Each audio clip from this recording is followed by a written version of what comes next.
Bonjour à tous. Alors aujourd'hui, on va parler de la dictée qu'on va faire jeudi. Donc l'œuvre qu'on découvre cette semaine, c'est le Château de Chambord. Euh, je vais vous mettre le lien juste en dessous de cette vidéo. Je vous mets un lien sur une vidéo qui vous montre le Château de Chambord, puisque j'en ai pas la photo ici. Vous pourrez voir à quoi il ressemble et vous pourrez avoir plein d'informations qui sont intéressantes, beaucoup plus que ce que je pourrais vous raconter dans cette vidéo.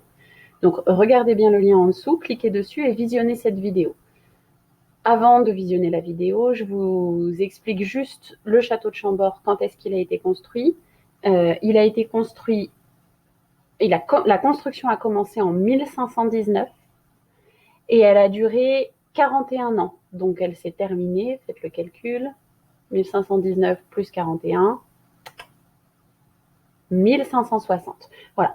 Donc ce château, il a été commandé par un roi qui est très important, le roi des temps modernes. Rappelez-vous, 1515 Marignan, c'est quel roi? Pour les CM2, parce que les CM1, on n'a pas vu ça encore. Hein. C'est François Ier. Voilà, donc c'est le roi François Ier qui a commandé ce château. Il a vécu pendant tout le long de sa construction et on dit qu'il a vécu que quelques jours dans ce château. Donc finalement, il a demandé à ce qu'on construise un château, un énorme château, vraiment très luxueux. Pour l'époque, c'était vraiment le premier château aussi grand et aussi beau, aussi fini que ça. Donc c'était pour montrer sa puissance et son pouvoir. En plus, ce château, il est entouré d'un énorme parc, vous verrez dans la vidéo.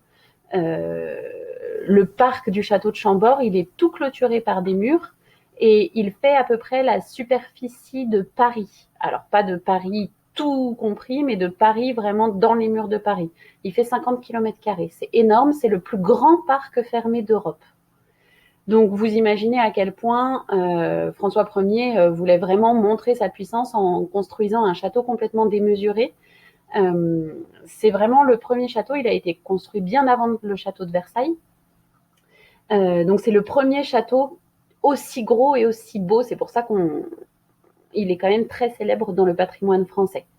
Donc, je rappelle, la construction a commencé en 1519, elle s'est terminée en 1560, et finalement, François Ier n'y a vécu que quelques jours parce qu'il est mort très vite après. Donc, ensuite, la vie de ce château a évidemment continué. Le château a été occupé par la suite par d'autres personnes, mais finalement, ce ne sont pas tellement les rois qui s'y sont installés. C'est plutôt le peuple, mais ça, vous le découvrirez dans la vidéo. Il y a plein de choses importantes et intéressantes qui y sont.